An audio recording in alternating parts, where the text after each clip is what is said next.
हरे कृष्णा कृष्णा कृष्णा हरे हरे हरे राम राम राम हरे हरे। तो फिरे एलाम आबार सेई रविवारेर शुभ मुहूर्ते टक शो आपनादेर पछंदेर आनंदेर एवं सप्ताहव्यापी अपेक्षार अनुष्ठान टक शो। और आछि कुम्भते। कुम्भ एकदम संगमे गंगा यमुना सरस्वतीर संगम प्रान्ते बसे आमरा এই टक शो आलोचना शुरू करছি। गत कयेकटा रविवार सेई कुम्भ मेला सम्पर्के बोलेছি। आजकेও कुम्भ मेलार कत चतुर्थ पर्वे पहुँचे गेलाम। भिन्न भिन्न आलोचना भिन्न भिन्न भक्तेर अनुभूति उपलब्धि व्यक्त करे शोनाबेन आपनादेरके।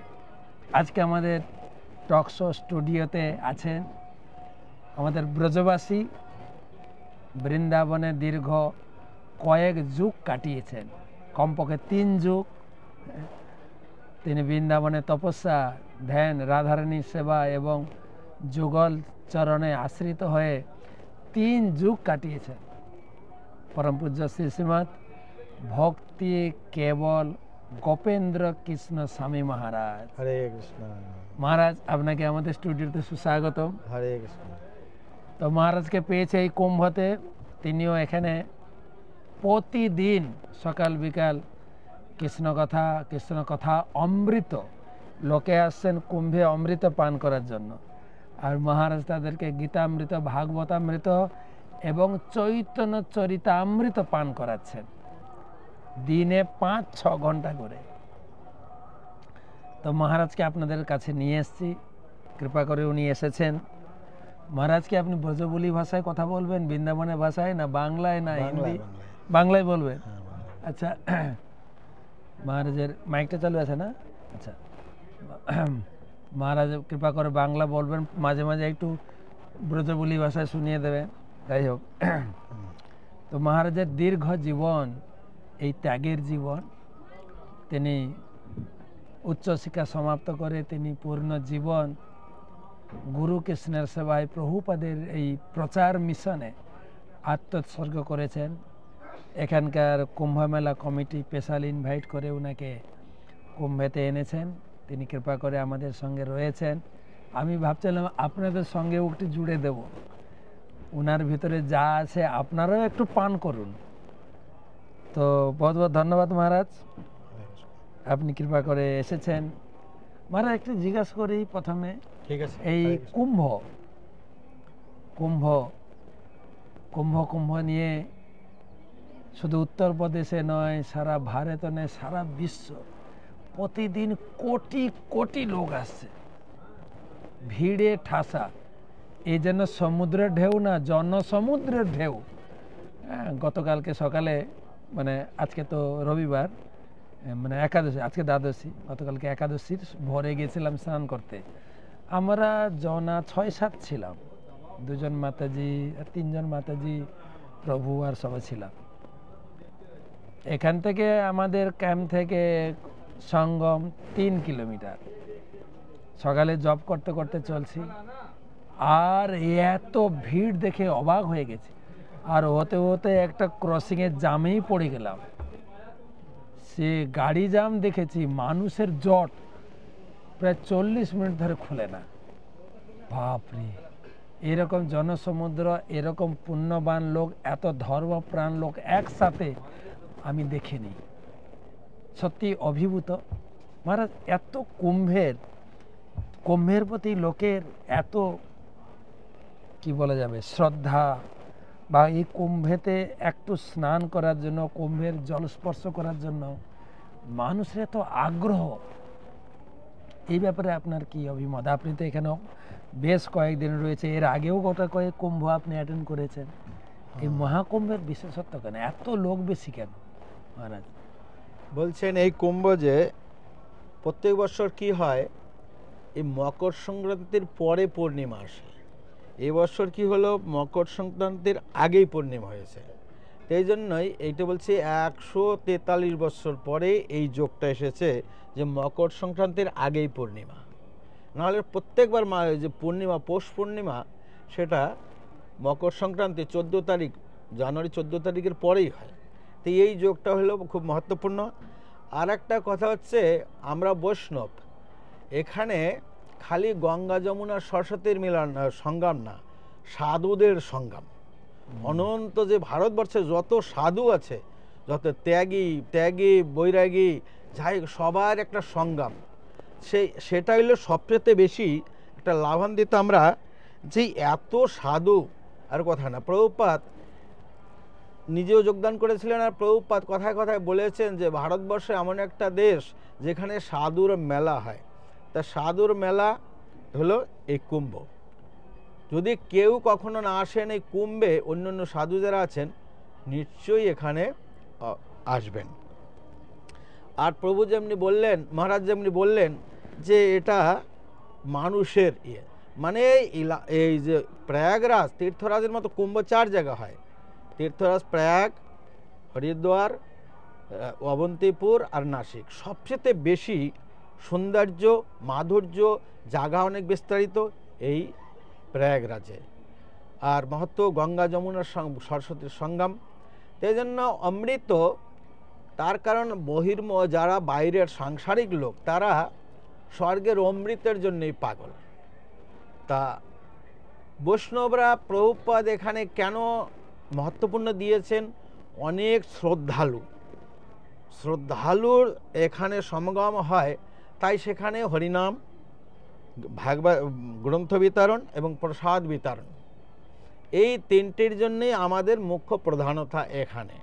তা না হলে আমাকে জিজ্ঞাসা করেছিল, আমি তো রাধাকুণ্ডে স্নান করেছি, আমাকে কুম্ভে স্নান করতে হবে? আমি বলছি না, না করলে হবে। তার কারণ বৃন্দাবনের যে মাহাত্ম্য তা তোর কোথায় নেই। সেই জন্যই এইটা হলো মাহাত্ম্য প্রচার। প্রভুপাদের উদ্দেশ্য হচ্ছে প্রচারের জন্য।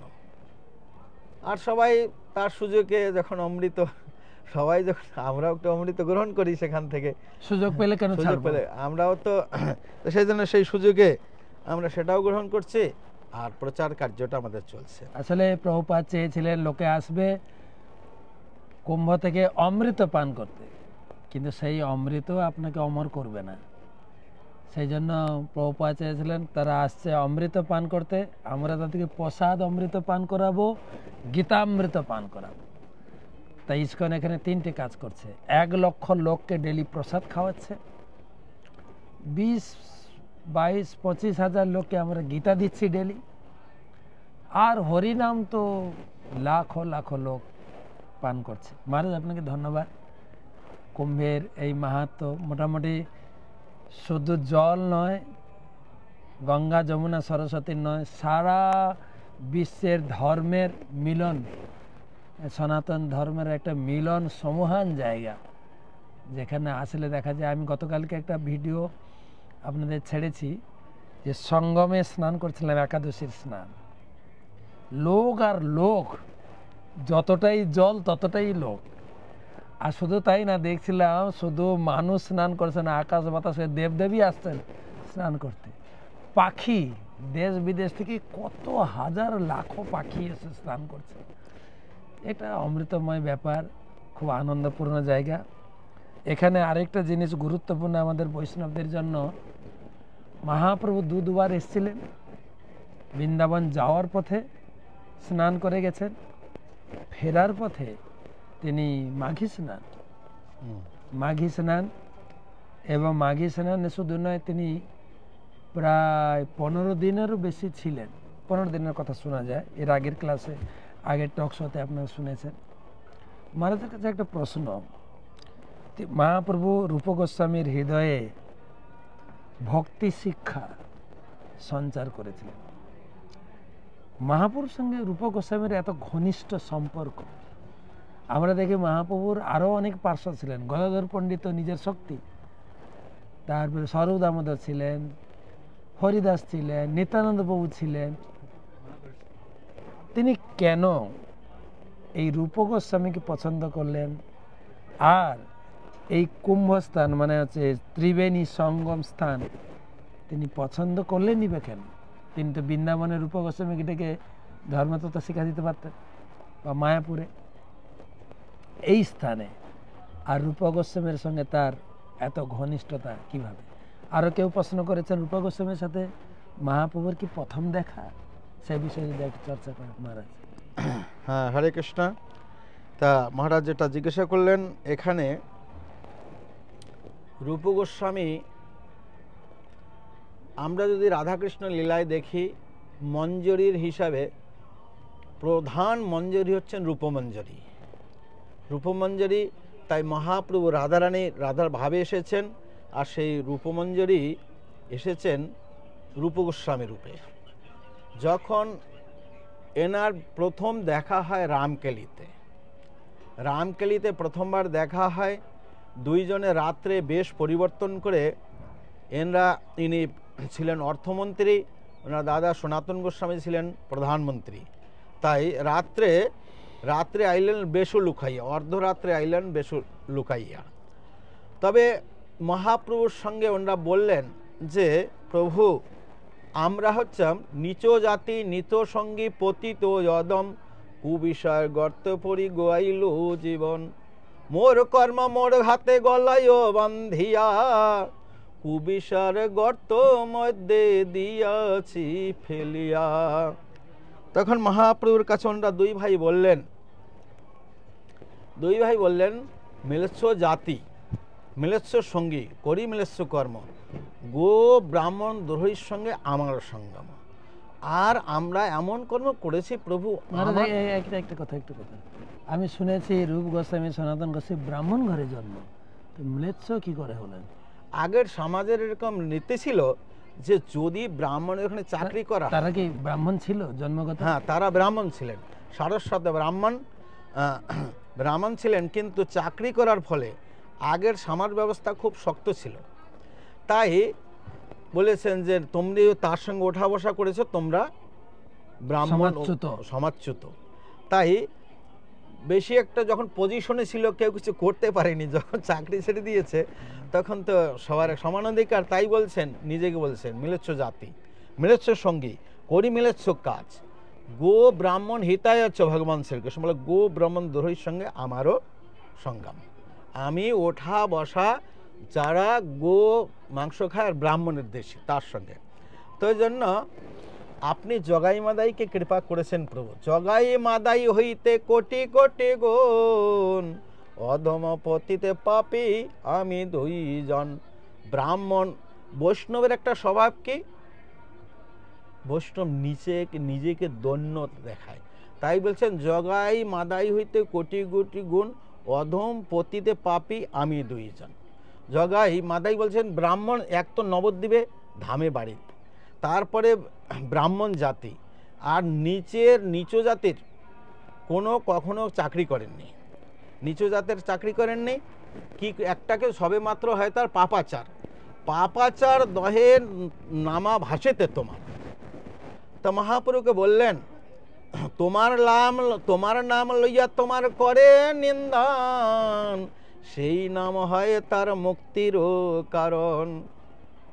তখন বললেন যে বৈষ্ণব জগাই মাদাই এত বড় পাপী, তার থেকে সনাতন বলছেন জগাই মাদাই থেকে কোটি কোটি গুণ অধম পতিত পাপী আমি দুইজন।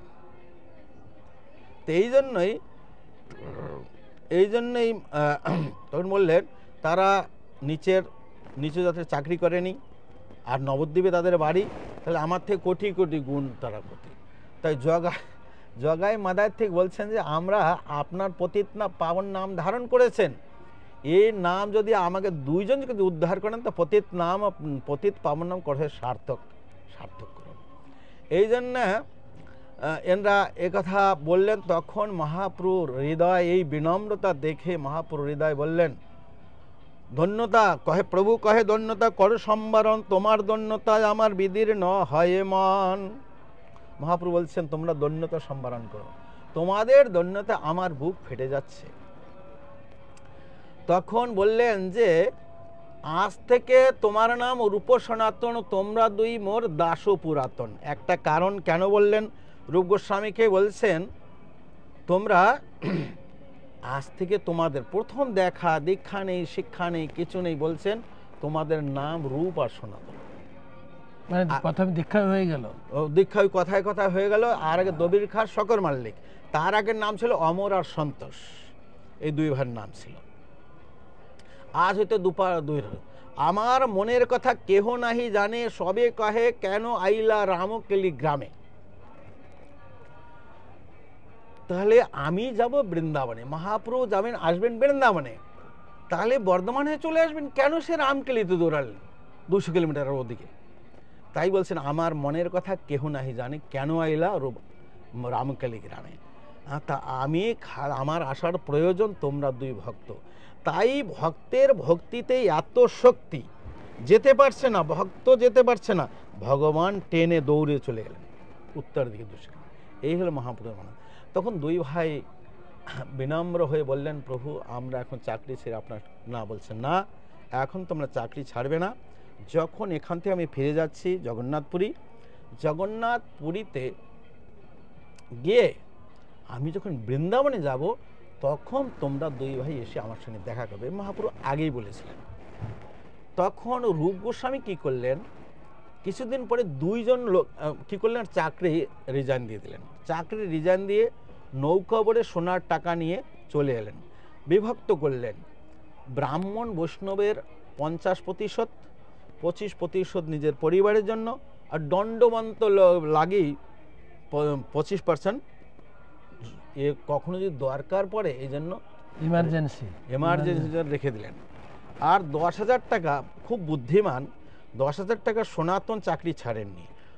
এক ব্যবসায়ীদের কাছে এক মুদি স্থানের 10,000 টাকা রইল মুদি স্থানে, তাহা দিয়া করণে যে আত্মবিমোচনে, সনাতনকে লিখলেন পত্র। মুদির এক ব্যবসায়ীদের কাছে 10,000 টাকা রেখেছিলেন, সনাতন তো কিছু হতে পারে, খুব প্রখর বুদ্ধি সবার, দুই ভাই, তাই রেখেছিলেন। এই উদ্দেশ্য। যখন মহাপ্রভু গেলেন, মহাপ্রভু এই বঙ্গভূমিতে কি আস্বাদন করেছেন, তাই দুইজনের কথা মহাপ্রভু জগন্নাথ পুরীতে মহাপ্রভু পরিকর তাদের সঙ্গে শেয়ার করলেন। কেন যে এনাদের জ্ঞান দিলেন, মহারাজ একটা প্রশ্ন করেছেন, জিজ্ঞাসা করলেন। তাই বলছেন, দুই ভাই ভক্তরাজ কৃষ্ণ কৃপা পাত্র, ব্যবহারে সুনিপুণ হয় রাজপাত্র, বিদ্যা বুদ্ধি ভক্তি বলে পরম প্রবীণ, তবু আপনাকে মানে তৃণ হইতেহীন। তার ভক্তি দেখি শুনি পাষাণ বিধরে, তার ভক্তি দেখি শুনে পাষাণ বিধরে, আমি তুষ্ট হইয়া তবে কহিল দুহারে, উত্তম হইয়া হীন করি মানহ আপনারে, অচিরাতে কৃষ্ণ তোমারে করিবে অঙ্গীকারে। কেন মহাপ্রভু বলছেন দুই ভাই ভক্তের রাজা, ভক্তিতে ভক্তের সর্বশিরামণি, ভক্তরাজ, কৃষ্ণ কৃপার পাত্রতা আছে। কেন কৃষ্ণ পাত্র? ব্যবহারে সুনুপিন হয় রাজপাত্র, ব্যবহারে এত সুনুপন, আর রাজার একদম বিশেষ উচ্চ অধিকারী। বুদ্ধা বুদ্ধি ভক্তি বলে পরম প্রবীণ। একটা জিনিস না, বিদ্যায় বুদ্ধিতে আর ভক্তিতে পরম প্রবীণ না, মহাপুরুষ ভাষা পরম প্রবীণ, তবু আপনাকে মানে তিন হইতেহীন। তাহলে আমাদের এই যে মহাপ্রভু আচরণ করে আমাদের শিক্ষা দিচ্ছে, আমাদের ব্যক্তিগত জীবন কেমন হওয়া উচিত। আমাদের জ্ঞান আছে, বুদ্ধি আছে, কার্যকৌশল আছে, কিন্তু বিনম্র থাকতে হবে, সেইটাই মহাপ্রভু। এই জন্য মহাপ্রভু বলছে আমি তুষ্ট হইলাম দেখি দুহারে। তখন বলছে তথাপি আপনাকে মানে তীর্ণ, বিদ্যা বুদ্ধি ভক্তির পরম তপেও আপনাকে মানে তীর্ণ হইতেহীন।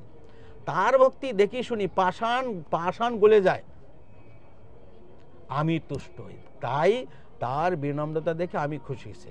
তখন বলছেন উত্তম হইয়া হীন করি মানো হইয়া পারে, অনেক সবচেয়ে উত্তম কিন্তু নিজেকে হীন করে মানছ, তাই অচিরাতে কৃষ্ণ তোমারই করিবে, জলদি জলদি কৃষ্ণ স্বীকার করবে। এই হল কৃষ্ণ পাত্রতা, এই হলো একটা যোগ্যতা, উনি স্বীকার করলেন।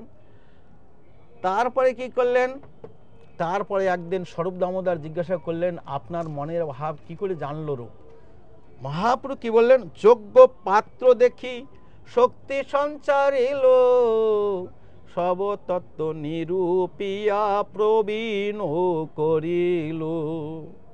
তখন মহাপ্রভু বললেন, যখন বললেন আপনার মনের কথা কি করে জানতে পারেন, মানে রূপ গোস্বামী কত উন্নত, জানতে ভগবানের মনের কথা বুঝতে পেরেছেন।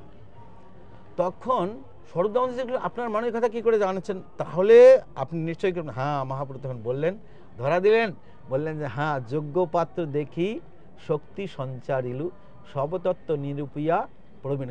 আমাদের কোনো কিছু করার যোগ্যতা নেই, আমাদের খালি পাত্রতা হতে হবে, পাত্র হলে ভগবান কৃপা করবে। হরি বল, হরি বল। হ্যাঁ, ভগবত কৃপা ছাড়া আমরা মন জয় করব, ভালো করে ভজন করব না। এই বিনম্রতা থেকে, বিনম্র হয়ে ভগবানের কাছে প্রার্থনা করলেন, এই পাত্রতা যখন, তখন সপ্তত্ব নিরূপিয়া প্রবীণ করল। তো আপনারা শুনছেন মহারাজ একটা জিনিস আমাদেরকে বোঝাতে চাইলেন, রূপ গোস্বামীর সঙ্গে মহাপ্রভুর প্রথম দেখা হয়েছে রামকেলিতে, এবং রূপ গোস্বামী, সনাতন গোস্বামী তারা দক্ষিণ ভারতের ব্রাহ্মণ পরিবারে জন্ম, কিন্তু হোসেন শাহের আন্ডারে তার অধীনস্থ চাকরি, বলবেন এটা চাকরি না, মন্ত্রিত্ব পদ। সনাতন গোস্বামী ছিলেন প্রধানমন্ত্রী, হ্যাঁ, আর রূপ গোস্বামী ছিলেন অর্থমন্ত্রী। দুটো মন্ত্রিত্ব বড় বড় পদে, যেটা মেন বড় বড় মন্ত্রিত্ব পদে ছিলেন, কিন্তু তারা ছিলেন ভগবানের নিত্য পার্শ্ব। তারা, এখান থেকে বোঝা যায় যে মহাপ্রভু কৃষ্ণ নাম প্রচারের জন্য বিভিন্ন জায়গায় তার লোকদের জন্মগ্রহণ করিয়েছিলেন। তো তো তো আমি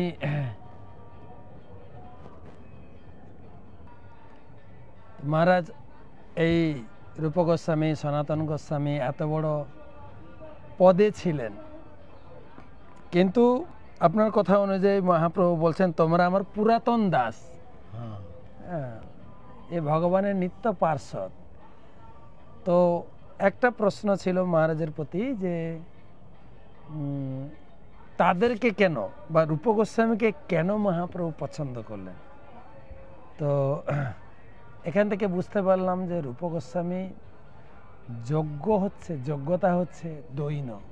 এত বড় পণ্ডিত, এত বড় তাদের দক্ষতা থাকা সত্ত্বেও তারা যেভাবে দৈন্যতা প্রদর্শন করেছেন, আপনি বললেন মহারাজ যে মহাপ্রভু হচ্ছেন পতিত পাবন, আর তারা বলছেন যে আমরা হচ্ছে সব থেকে পতিত। এটা হচ্ছে টিক্স, আমরা এই জগতে বড় হতে চাই, কে কত বড় পদে, হ্যাঁ, স্টেজে যদি তার নাম ঘোষণা করে, দু চারটা ডেজিগনেশন দিয়ে তার বেলুনের মতো ফুলতে থাকে, কিন্তু এখানে উল্টো, এত বড় পদের লোক তার দৈন্যতা দেখে মহাপ্রভু সন্তুষ্ট হয়েছেন, তাকেই যোগ্য ব্যক্তি বলে গ্রহণ করে তাকেই জ্ঞান দিলেন। অপূর্ব অপূর্ব মহারাজ, আপনার এই চৈতন্য চরিত্রের শ্লোক শুনে এত ভালো লাগছে, এত শ্লোক মহারাজের মুখস্থ শ্লোক। আর একটা কথা হচ্ছে বৈরাগ্য হওয়া, উনি এক তো মহাপুরুষের সঙ্গে সাক্ষাৎ, তবুও তো এত বড় একটা পজিশন ছাড়া মুশকিল। একদিন কি হয়েছে, উনি আর ওনার স্ত্রী ঘুমাচ্ছেন, কোথায় ওনার বিবাহিত জীবনের পাওয়া যায় না, কিন্তু প্রেম বিলাসে এখানে খালি ওনার স্ত্রীর কথাটা পাওয়া গেছে। রূপ গোস্বামী, উনি আর ওনার স্ত্রী ঘুমাচ্ছিলেন, তখন তো আর এত ব্যবস্থা ছিল না, একটা পোকা কেটে দিয়েছে, কামড় দিয়েছেন রূপ গোস্বামীকে। তখন উনি ডেকে বললেন জ্বালাও প্রিয়া একটা দ্বীপ জ্বালাও, লাইট টাইট ছিল না, দ্বীপ জ্বালাতে যেতে কিছু পাননি।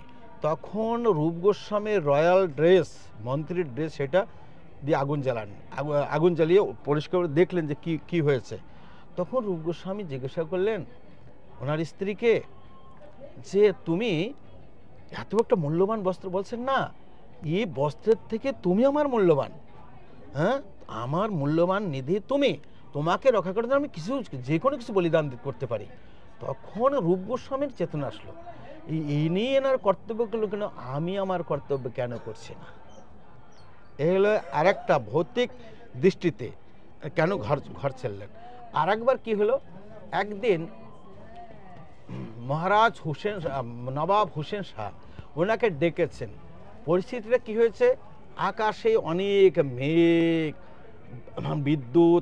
বিদ্যুৎ চমকিয়েছে, বৃষ্টি পড়ছে, শিলাবৃষ্টি পড়ছে। সঙ্গে সঙ্গে রাজা ডেকেছেন, পালকি পাঠিয়েছেন। পালকিতে বসে রূপ গোস্বামী যাচ্ছেন। তখন ছোট ছোট কুটির ছিল, একজন যে কাপড় কাছে ধোপা আর ওনার স্ত্রী ঘুমাচ্ছিল। তখন পালকি যারা নিয়ে যাচ্ছে জল বেঁধে গেছে, গাছপালা পড়ে রাস্তা বন্ধ হয়ে গেছে, এখান থেকে ঘুরিয়ে পালকি নিয়ে যাচ্ছে। ওরা ছোট কুটির ঘুমাচ্ছিল, পায়ের আওয়াজ শুনে সেই যে ওনার স্ত্রী, ধোপার স্ত্রী জিজ্ঞাসা করছে যে এ কে? তখন উনি বললেন, ধোপা বলে মর্ম কথা বলেছে, বলছে কুকুর হবে, চোর হবে, না হলে নকর হবে, চাকর। আচ্ছা, চাকর হবে। তারা বললেন না, কুকুর, চোর, কুকুর আর চাকর। আচ্ছা। তখন বললেন না, কুকুর স্বতন্ত্র আছে, এই ঝড় বাতাস ও একটা নির্দিষ্ট ভালো জায়গায় স্থান তালাশ করবে। চোরও নিজের স্বতন্ত্র, চুরি করে কিন্তু স্বতন্ত্র আছে, কিন্তু যে চাকর তার স্বতন্ত্রতা নেই, চাকর হবে। রূপ গোস্বামী হেলান দিয়েছিলেন পালকিতে, এ কথা শুনে সঙ্গে সঙ্গে ঠিক হলেন। তখনই বললেন, এখন যদি কাউকে সোনার শিকল দিয়ে বাঁধে, কেউ কেউ লোহার শৃঙ্খল দিয়ে যদি বাঁধে, কিন্তু দেখা যাবে দামিও শৃঙ্খল, কিন্তু বাধা তো না। তো এই জন্য আমি চাকর, আমি বড় হই ঠিক আছে, মন্ত্রী, দেশকে চালাতে পারি অনেক কিছু, কিন্তু আমি চাকর। এই একটা আরেকটা কারণ হলো চাকরি ছাড়ার, একটা মহাপুরুষের সঙ্গে মিলান, আর ভৌতিক দুটি কারণের জন্য উনি চাকর আর চাকরি করেন। আমি প্রথম শুনলাম রূপ গোস্বামী পাদ বিয়ে করেছিলেন, তা মহারাজ প্রথম। তা এইভাবে তখন সনাতন কি করলেন, ওনাকে ও চাকরি ছেড়ে দিলেন, ঠিক আছে ছেড়ে দিয়েছে।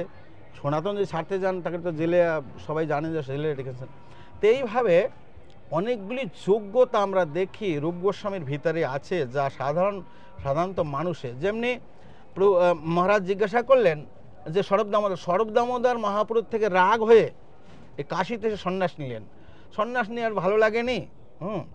তখন আবার মহাপুরুর কাছে গিয়ে জগন্নাথপুরীতে দেখা করলেন, বলছে তুমি মোরে ছাড়িলা, আমি তোমারে ছাড়িলাম, তুমি না ছাড়িলা, কৃপার ডোল গলায় বান্ধি চরণে আনিলা। শরৎ দামোদর বলছেন। তো এইসব যোগ্যতা থেকে রূপ গোস্বামীর বিনম্রতা খুব বেশি। তো এইভাবে মহাপ্রভু বলেছিলেন যে তুমি আমার সঙ্গে বৃন্দাবনে দেখা করো।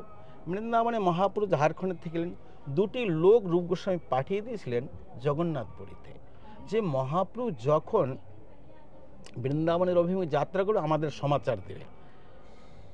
তখন পায়ে হেঁটে আসা, কমসে কম 20 দিন লেগেছে। রূপ গোস্বামী একটু রেডি হয়ে যেতে হবে, সময় লেগেছে। মহাপ্রভু কেবল 2 মাস ছিলেন বৃন্দাবনের থেকে, যখন ফিরে আসেন এই সংগ্রামে দেখা হয়, ভক্ত আর ভগবানের দুইজনের সংগ্রাম। আর যেখানে আমরা অমৃত, আমাদের ভক্তির রসামৃত সিন্ধু প্রাপ্ত হয়, এই অমৃত এখানে। আমরা গৌরীয় ভক্ত কেন?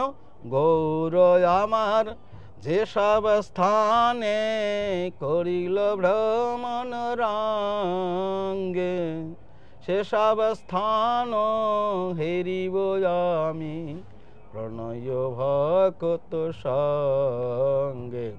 তারপরে এই যে আমাদের অমৃত, আমাদের ভক্তি, খালি আমরা গৌরী বৈষ্ণব না, যারা বৃন্দাবনে যারা আছেন, তারা যারা অন্য সম্প্রদায়, তারা বলছেন যদি রূপ গোস্বামী না হতো তাহলে কে এই ভক্তির সামনে সিন্ধু লিখতো, আর কে ভক্তি সম্বন্ধে জানতো। এইভাবে আমরা দেখতে পাই যে কত মহত্বপূর্ণ। এই জন্য সেই ভক্তির রসায়ন সিন্ধু আমাদের রূপ মহাপ্রভু 8টা শ্লোক লিখেছেন। একটা সম্প্রদায় বানাতে হলে তার বিধি নিয়ম সব কিছু থাকতে হবে না, সেই সবগুলো রূপ আর সনাতনকে দিয়ে শিক্ষা দিয়েছেন। তো এইভাবে এখানে দেখা হয় মহাপ্রভু যখন বৃন্দাবন যান, 3 দিন এখানে ছিলেন। 3 দিনে কাশীর থেকে মহাপ্রভু 10 দিন ছিলেন। 10 দিন থেকে এসে 3 দিন এখানে ছিলেন। এখানে থেকে যমুনায় ঝাঁপ দিলেন।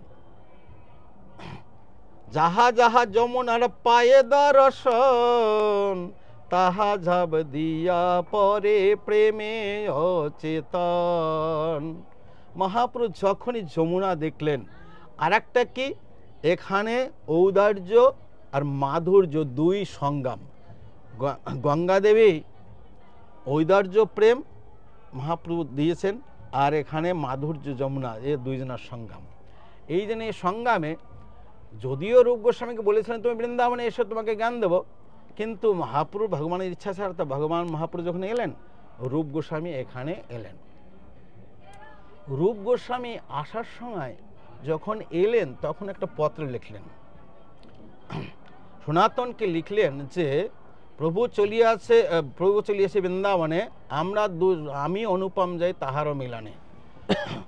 10,000 মুদ্রা আছে মোদী স্থানে, তাহা দিয়া করো নিজে আত্মবিমোচনে।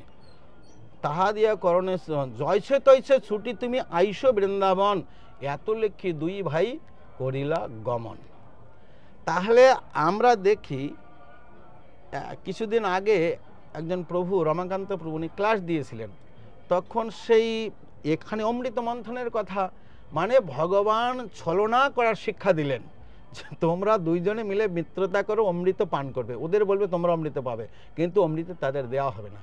তা আমি প্রশ্ন করলাম যে ছলনা করা যায়? হ্যাঁ, বলে ভক্তি করার জন্য যে কোনো। তো এই জন্য রূপ গোস্বামী লিখলেন জৈসে তৈসে ছুটি তুমি আইসে বৃন্দাবন। তাহলে ভক্তি করার জন্য ছল, মিথ্যা, ঝুট যা বলার দরকার, কিন্তু শুদ্ধ ভক্তি করতে হবে। মেন পয়েন্টটা যেন আবার হারিয়ে না, যে ছল করে এলাম আবার অন্য কিছুর বশীভূত হলাম।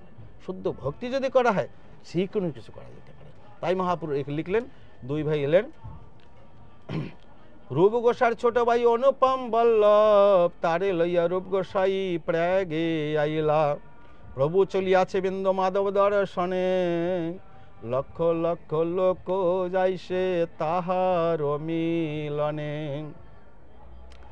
তখন দুই ভাই হেঁটে হেঁটে এলেন, এসে এই প্রয়াগে সংগ্রামে যখন পৌঁছালেন তখন শুনতে পেলেন মহাপ্রভু এখানে আসেন।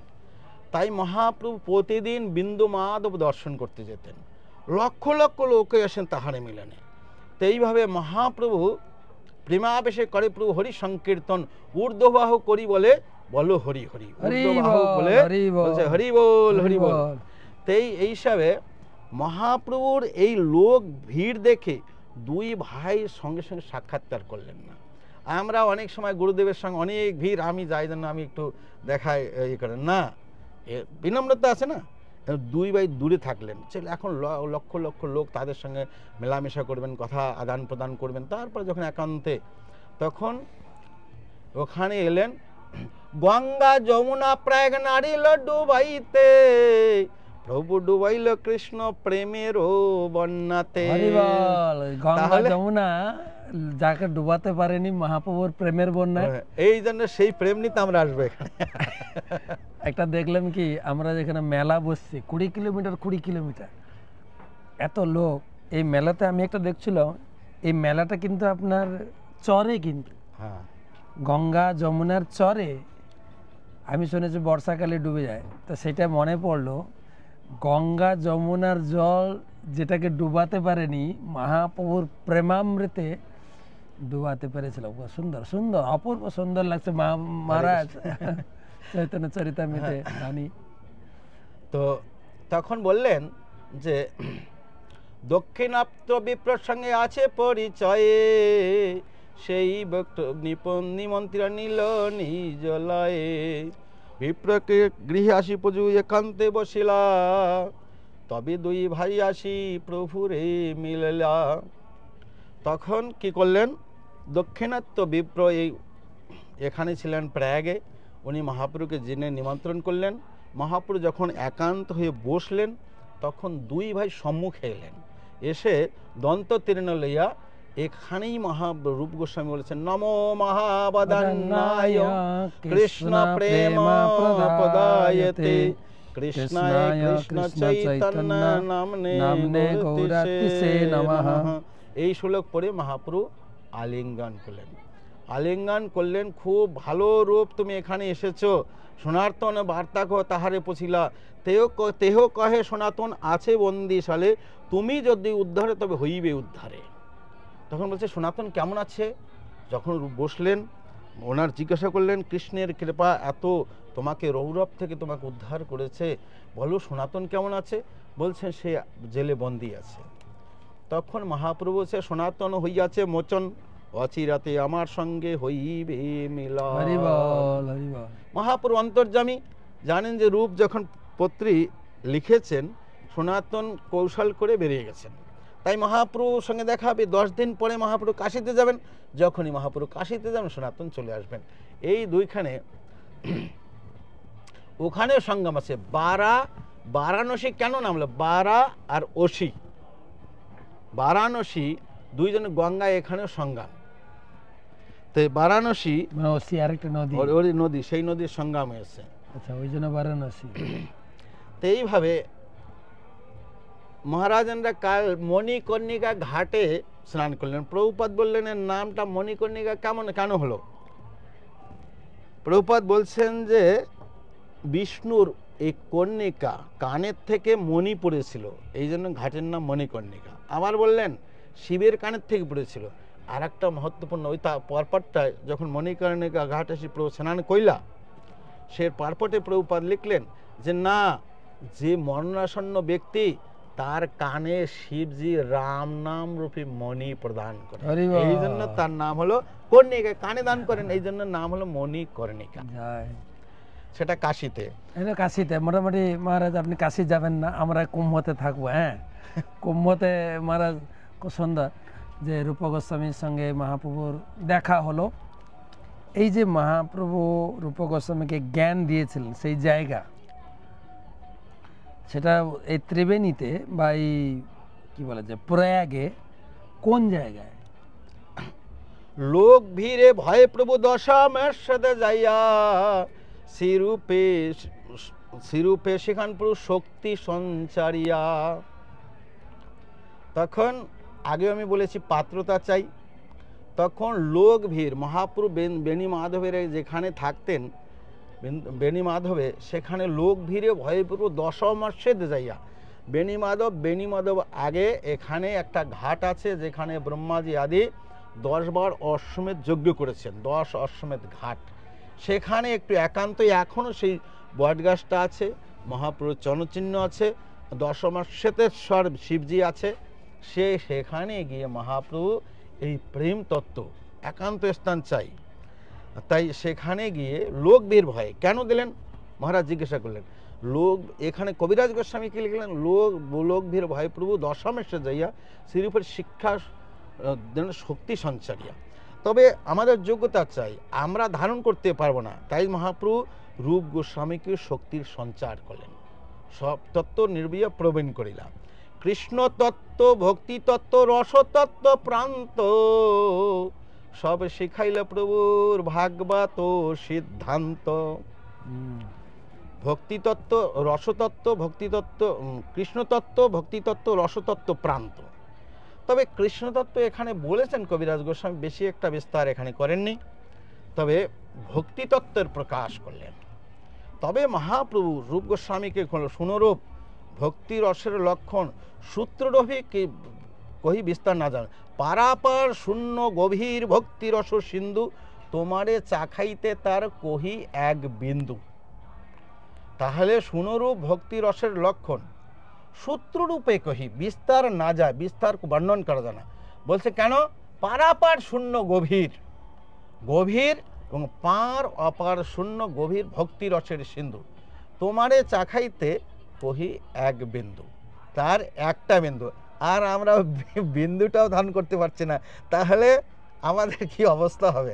মহাপ্রভু এক বিন্দু বললেন, তার সেখানে ভক্তির সিন্ধু, উজ্জ্বল নীলমণি, বিদগ্ধ মাধব, ললিত মাধব, দানকেলি, কুমদি, নানান কিছু রূপ গোস্বামী সেই বর্ণন করলেন। মহাপ্রভু সূত্ররূপে বলছেন, সেটা বিস্তারিত আকার দিলেন। তাহলে এক বিন্দু, আমরা কোথায় আছি? ওই এক বিন্দুটাই ভক্তি রসামিত সিন্ধু হয়ে, বিন্দুটা সিন্ধু হয়ে গেছে, সিন্ধু হয়ে গেছে। আরও উজ্জ্বল নীলমণি আদি সব আছে, বিদগ্ধ মাধব, ললিত মাধব সব মহাপ্রভু এই বিন্দুর, এক বিন্দুর ভিতরে আছে।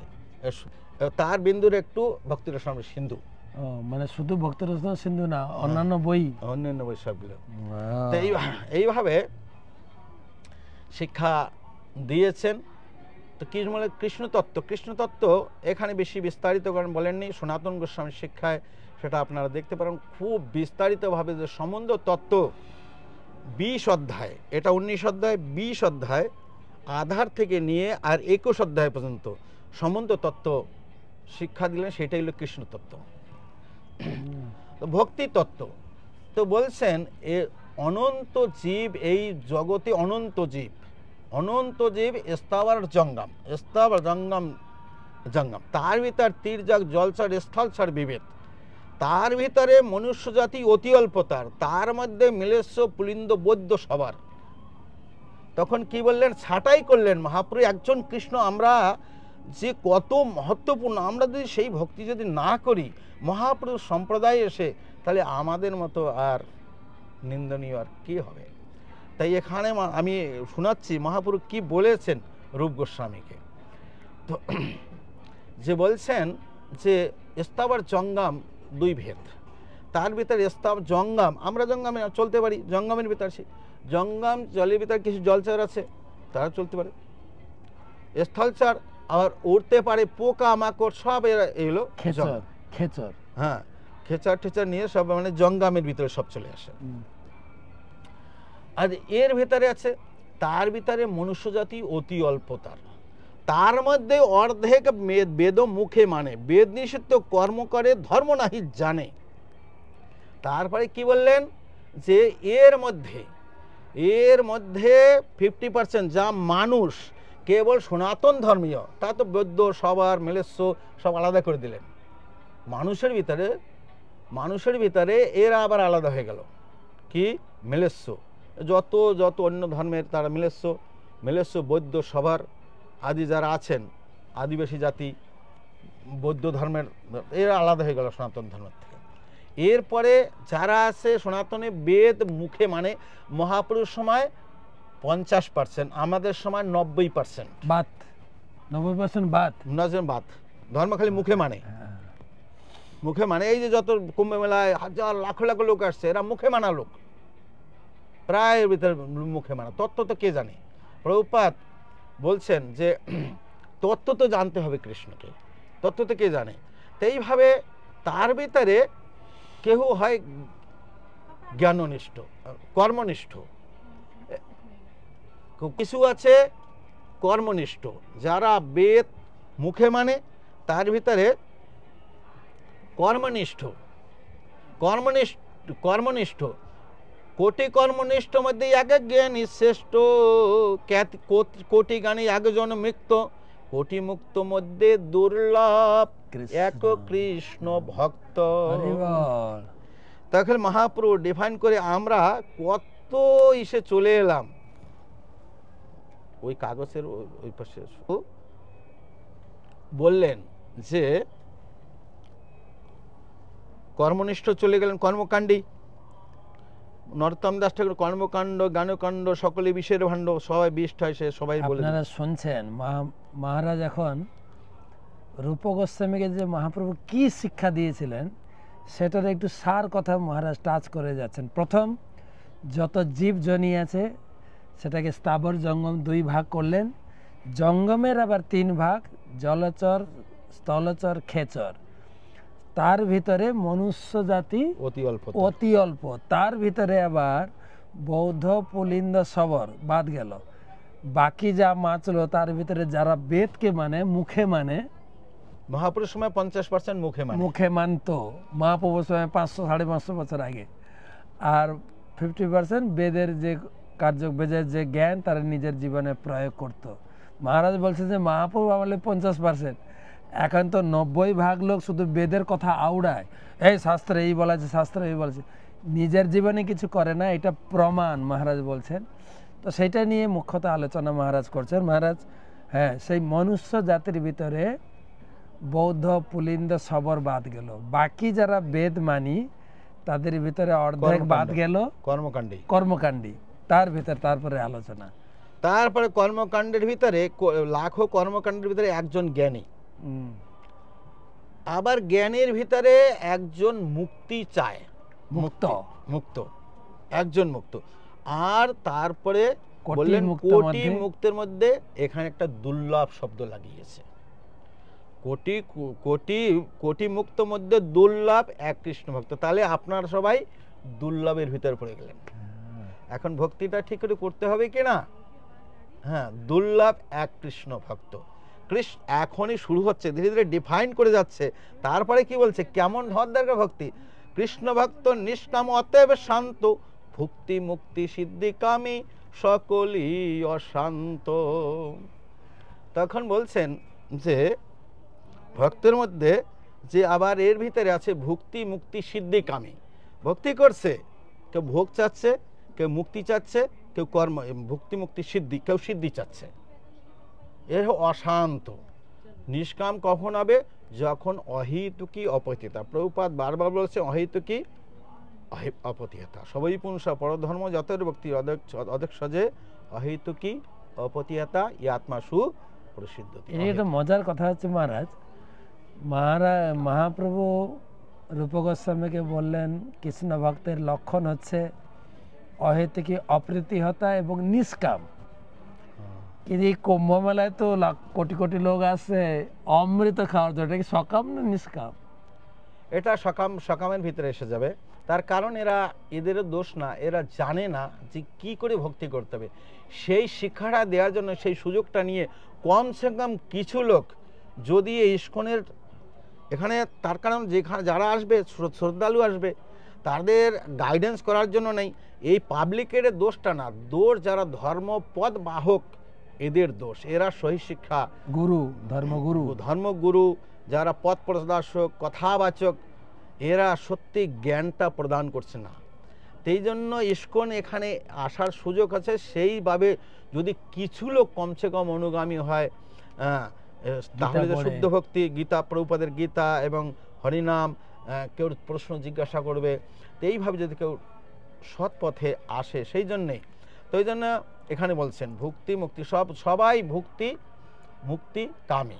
একটা কথা বলে দিই মহারাজ, সেই জন্য ইস্কনে যেটা মহারাজ বললেন হরিনাম শোনাচ্ছে সারা দিন, গরু গাড়িতে করে একদল ভক্ত সারা মেলা পরিক্রমা করছে, হরিনাম শোনাচ্ছেন।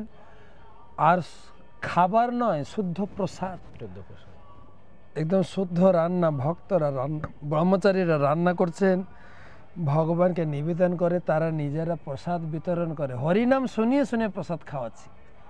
আর দ্বিতীয়ত গীতা পড়াচ্ছি। মহারাজ বললেন কিছু লোক যদি সঠিক পথটা ধরতে পারে, সেই আমাদের প্রয়াস ইস্কনের ক্যাম্পে 3টে কাজ করছে: হরিনাম বিতরণ, প্রসাদ বিতরণ, গীতা বিতরণ। শুধু তাই না, আর এটা কার্যক্রম আমরা শুরু করেছি, হরিনাম জপ করার সংকল্প। আমাদের একদল ভক্ত রয়েছে, সমস্ত যারা মন্দিরে আসছেন ডেকে বসিয়ে একমালা জপ করানো হচ্ছে। জপের যে আনন্দ, ভগবানের নাম, হরির নাম, আর সে প্রতিজ্ঞা করছেন আমি সারা বছর একমালা কি 2 মালা করে জপ করব। তাকে জপমালা, জপ ব্যাগও দেওয়া হচ্ছে, সারা জীবন যেন সে হরিনাম করে। কি অপূর্ব সুযোগ! ইংরেজিতে একটা কথা আছে, আমি একটু আগে বলছিলাম, একটা ইংরেজি লোক বলছিলেন আমাকে, if you give a fish he will come again. Fish মানে এখানে মাছ না, কিন্তু ফিশ মানে খাদ্য। তুমি যদি কাউকে খাদ্য দাও, কালকে আবার আসবে চাইতে, আমাকে আর কিছু দাও। If you teach a fish he will get himself. তুমি যদি তার জীবনের ভরণ পোষণের কায়দাটা শিখিয়ে দাও, সে নিজের ভরণ পোষণ নিজে ম্যানেজ করতে পারে। সেটা হচ্ছে Bhagavad Gita. Bhagavad Gita manual guide book, যা মানুষকে ইংরেজিতে বলে সেলফ সাফিসিয়েন্ট, নিজের ব্যক্তি স্বাতন্ত্র্যে ফিরিয়ে আনে। কারোর উপর নির্ভর করতে হবে না, কেবল ভগবানের সঙ্গে নিজেকে লিঙ্ক করো, জীবনের অন্তিম পর্যন্ত তুমি দিব্য সুখে এবং পরবর্তী জীবনের দিব্য সুখ পাবে। মহারাজ সত্যি আপনার কথার সঙ্গে মিল, যে মহাপ্রভু যেটা দিতে এসেছিলেন পরম্পরাক্রমে, শিল প্রভুপাদ সেটা শুরু করে দিয়েছেন। আজকে ইস্কন কুম্ভমেলা ক্যাম্প সেটাই বিতরণ করছেন। যাই হোক, যে পর্যন্ত আপনি আলোচনা করলেন যে কৃষ্ণ ভক্ত নিষ্কাম তাই শান্ত, তারপর থেকে মহারাজ এখানে বেশ তৈরি করলেন মহাপ্রভু। এরপরে মানে আগে আমি যদি চাষ করি, আগে জমিটা রেডি করতে হবে, মাটি তৈরি করতে হবে। মাটি তৈরি করলেন। এখন ব্রহ্মাণ্ড ভূমিতে কোন ভাগ্যবান জীব, গুরু কৃষ্ণ প্রসাদে পায়ে ভক্তি লতা বীজ, মালি হইয়া করে সেই বিজয়ার আপন, শ্রবণ কীর্তন জলে করে শ্রীচন।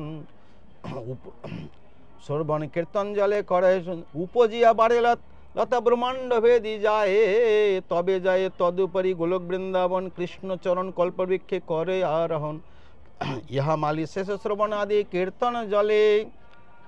তখন বললেন বীজ এখন রেডি করেছে, মাটি তৈরি করে এখন কি করলেন, বীজ অর্পণ করলেন। বীজ অর্পণ করলে ব্রহ্মাণ্ড ভূমিতে কোনো ভাগ্যবান, কোনো গুরু আর কৃষ্ণ দুইজনার প্রসাদে ভক্তিলতা বীজ, আর মালি আমাদের মালি হয়ে সেই বীজ আরোপণ লাগাতে হবে।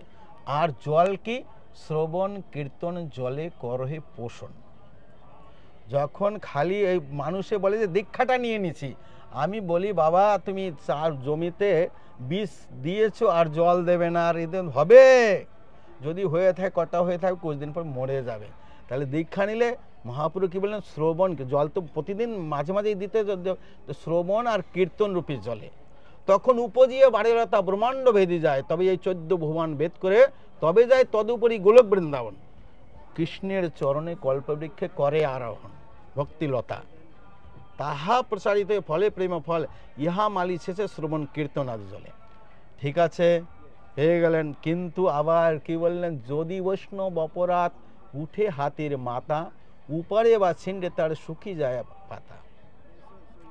তো তখন কি বললেন, প্রথমেই আবরণ করো, তাহলে বেড়া দাও অপরাধ, তাহলে আমরা নাম জপ করব, ভজন করব, অপরাধ করব না। অপরাধ এটা আমাদের ভক্তিটা একটা লতার সঙ্গে আর একটা মত্ত হাতির সঙ্গে অপরাধের তুলনা। তাহলে আমাদের অপরাধ থেকে বেঁচে থাকতে হবে। অপরাধে কি করে বেঁচে থাকতে হবে, তৃণদপি শুনিছে না তরুরবি সহিষ্ণা, অমানিনা মান দেনা কীর্তনিয়া সদা হরি। এই বললেন। তবে আরও আছে, খালি এ নয়, কিন্তু যদি লতার সঙ্গে উঠে উপশাখা, ভক্তি মুক্তি বাঞ্ছা যত অসংখ্য তার লেখা, নিষিদ্ধাচার কুটিনাটি জীবী হিংসন, লাভ পূজা প্রতিষ্ঠা যত উপশাখারগণ, শেখা জলা পাইয়া উপশাখা বাড়ি যায়, মূল শাখা স্তব্ধ হয় বাড়িতে না পায়, প্রথমেই উপশাখার করে হে ছেদন, তবে মূল শাখা বাড়ি যায় বৃন্দাবন।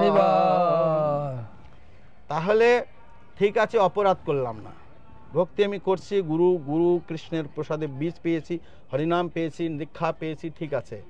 অপরাধ ঠিক আছে, অপরাধ করলাম। তা কিন্তু যদি লতার সঙ্গে উঠে উপশাখা, এখন আপনি জল দিচ্ছেন, হ্যাঁ জল দিচ্ছেন, শ্রবণ কীর্তন জল দেওয়া হচ্ছে, তখন উপশাখা একটা বীজ যখন বপন করা হয়, সেই জমিতে অনেক আর অন্য বীজ থাকে, সেগুলি আসে, সেগুলি আরো বেশি তেজ হয়, আগাছা যাকে বলে।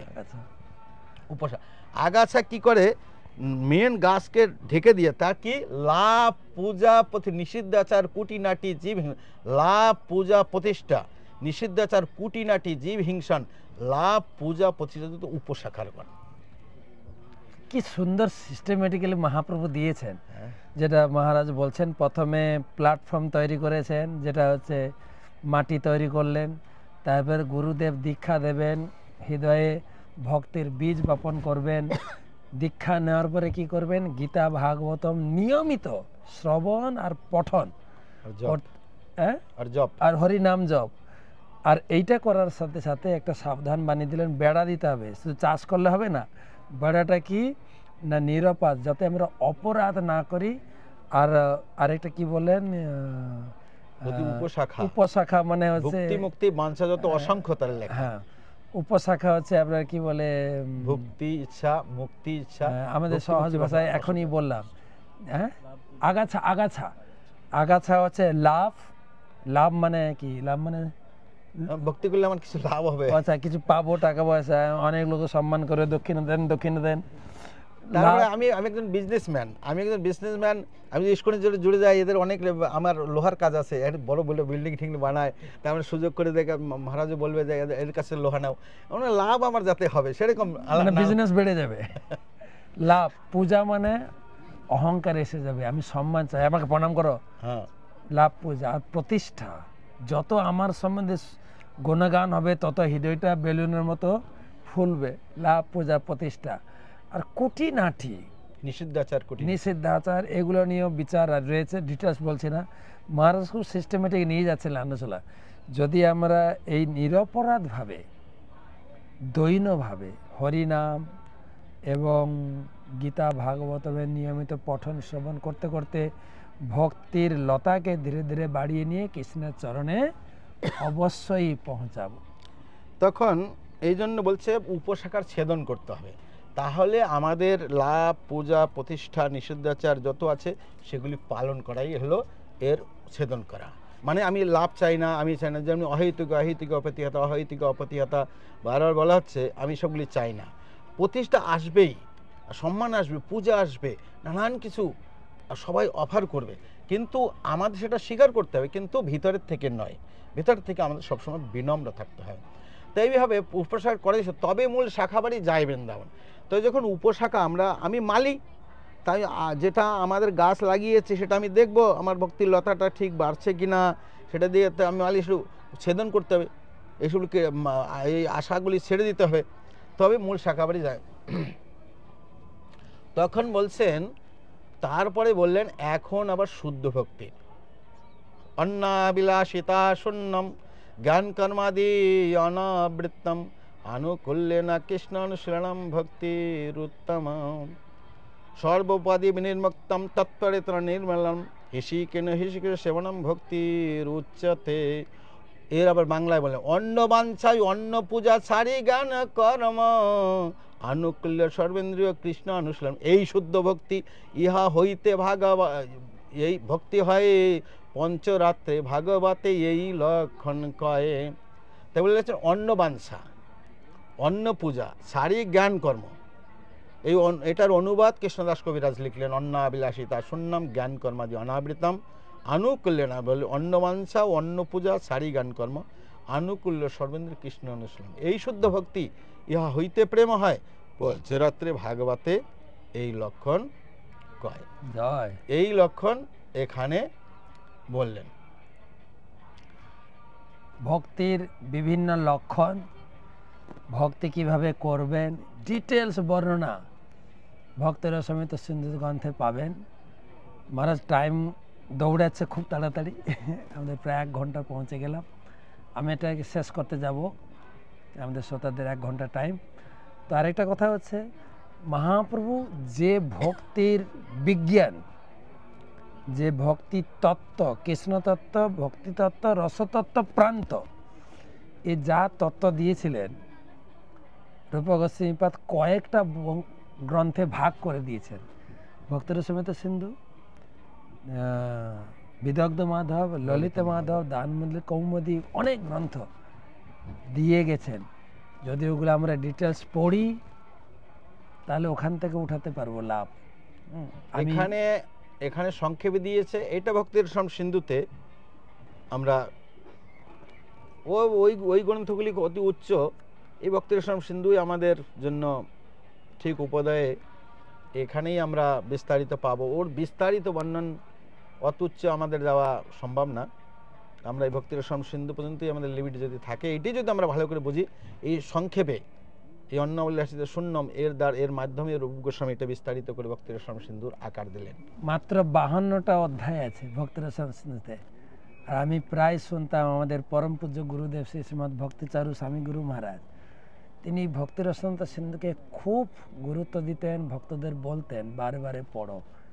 যেটা ভক্তির বিজ্ঞান ধারাবাহিকভাবে রূপ গোস্বামী দাঁড় করেছেন, প্রত্যেকের নিজের জীবনের সঙ্গে রিলেট করতে পারেন। প্রথম অধ্যায়ে ভক্তির লক্ষণ, দ্বিতীয় অধ্যায়ে ভক্তির পর্যায়, সাধন ভক্তি, ভাব ভক্তি, প্রেম ভক্তি, তৃতীয় অধ্যায় ভক্তের বিভাগ, মধ্যম, কনিষ্ঠ, উত্তম ভক্ত, চতুর্থ অধ্যায় ভক্তি মুক্তিকে তুচ্ছ করে, পঞ্চম অধ্যায় ভক্তি কোনো প্রকারে দূষিত হয় না। আমেরিকান লোকও ভক্তি করতে পারে, আফ্রিকান লোকও ভক্তি করে, আপনি বাথরুমে বসেও ভক্তি করতে পারেন, ভক্তির পবিত্রতা। ষষ্ঠ থেকে 13 অধ্যায় পর্যন্ত ভক্তির পরিপাটি 64 প্রকার অঙ্গ দিয়ে অর্চনা দিয়ে ভগবানকে ভক্তি করা যায়। ভোগ লাগানো, ভগবানকে জাগানো, স্তব করা, পরিক্রমা করা, জপ করা, ভগবানের জন্য রন্ধন করা, স্তুতি করা আদি 64 প্রকার। 5টা গুরুত্বপূর্ণ 13 অধ্যায় বিস্তারিত আবার দিয়েছে, রিপিটেশন পুনরাবৃত্তি করেছেন। 14 অধ্যায় ভক্তির যোগ্যতা। ভক্তি করতে গেলে আপনার কি যোগ্যতা লাগবে? প্রবল ইচ্ছা, আমি ভগবানকে ভক্তি করব, আমি ভগবানের নাম জপ, প্রবল ইচ্ছা। এবারে 15, 16, 17, 18 হচ্ছে ভাব ভক্তি, 19 হচ্ছে প্রেম ভক্তি। তারপরে আরও 3টা ভাগ রয়েছে, 4টা ভাগের একটা ভাগ বললাম, উত্তর বিভাগ, পূর্ব বিভাগ, দক্ষিণ বিভাগ, পশ্চিম বিভাগ। এইভাবে ভক্তের সমস্ত বিস্তারিত ব্যাখ্যা রয়েছে। আমি আর এই দীর্ঘায়িত করছি না। এই টকশো আরেকটা আমরা ক্লাসে আসবো, আরেকটা রবিবারে, যেহেতু আমি এখানে থাকছি। আমি মহারাজকে কৃতজ্ঞতা জানাই, ধন্যবাদ জানাই। মহারাজ তার জ্ঞান গর্ভ, চৈতন্য চরিতামৃত প্রায় মহারাজের মুখস্থ। তো মহারাজকে কৃতজ্ঞতা জানাবো। পুনরায় আমরা যদি আবার কখনো আপনার সান্নিধ্য পাই, আমাদের টকশো স্টুডিওতে আবার আসবেন। আমাদের শ্রোতাদের জীবনের জন্য এই শিক্ষা আমাদের সকলের জন্য। মহাপ্রভু এইখানেই সমুদ্র মন্থন মানে শাস্ত্র মন্থন করে অমৃত পান করিয়েছিলেন রূপ গোস্বামীকে। আর রূপ গোস্বামী সেই অমৃতকে আমাদের সবার সঙ্গে শেয়ার করার জন্য এইসব গ্রন্থ দিয়ে গেছেন। মেন অমৃত পাবেন মহাপ্রভু, যে অমৃত এই কুম্ভ থেকে তিনি বের করেছেন, সে অমৃত পাবেন ভক্তি রসামৃত সিন্ধু, বিদগ্ধ মাধব, ললিত মাধব, রূপ গোস্বামীর লিখিত গ্রন্থগুলি থেকে। কুম্ভ মেলাতে এসে আমাদের পরম সৌভাগ্য, সেই কুম্ভ মেলাতে বসে মহাপ্রভু রূপ গোস্বামীর আলোচনা আমরা শুনলাম। কুম্ভ মেলা থেকে রিলে করে আপনাদের সরাসরি যুক্ত হয়েছেন। মহারাজের কাছে কৃতজ্ঞতা পাশে আবদ্ধ শ্রীশ্রীমৎ ভক্তি কেবল গোপেন্দ্র স্বামী মহারাজ, বৃন্দাবনবাসী, ব্রজবাসী। তিনিও ভগবান রাধাকৃষ্ণ এবং রূপ গোস্বামীর কৃপা প্রাপ্ত। তা না হলে এই যে শিক্ষা তিনি হৃদয়ে ধারণ করেছেন, অনর্গল বলেই যাচ্ছেন, আমি শুধু থামিয়েছি। অনর্গল। আপনাদের কেমন লাগলো জানাবেন, মহারাজকে আমরা জানাবো। এবং বৃন্দাবন গেলে মহারাজকে পাবেন। বৃন্দাবনে মহারাজ থাকেন এখন, তো আগে তো থাকতেন সবসময়। সারা জীবন এই গ্রন্থ বিতরণ করেছেন সংকীর্তনে।